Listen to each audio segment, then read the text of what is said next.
A museum focused on aviation is expanding in rural Greene County. Our chief photojournalist, Seffrood, got to go inside the museum and up in a plane to get the full picture of the Kelch Aviation Museum in Brodhead. These airplanes are very, very alive. To hear it and to see it and to smell it. Clear. All these things are very alive about vintage aviation. The Brodhead Airport has been here since 1946. It was about time that there was a place that the public could come and enjoy our local history and also like the United States civil aviation history. This is our showroom. In our museum, we have only airplanes from between 1920 and 1940, so the period between the wars.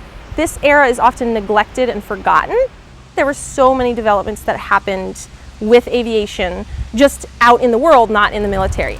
We're very much like a vintage airport would have been in the 20s or 30s, so we only have grass runways, no pavement.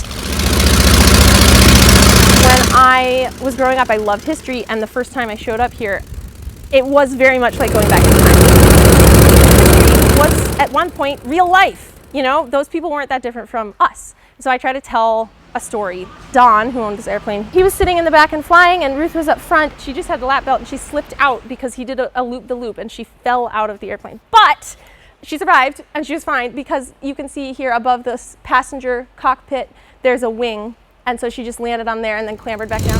We're less about the objects. We're really here as a museum to share stories and to hear stories. I think that maybe the moral of the story is it's not necessarily the airplanes that matter, it's the people and the stories, and that's what we're here to do. And airplanes are the vehicle, and they're pretty magical too.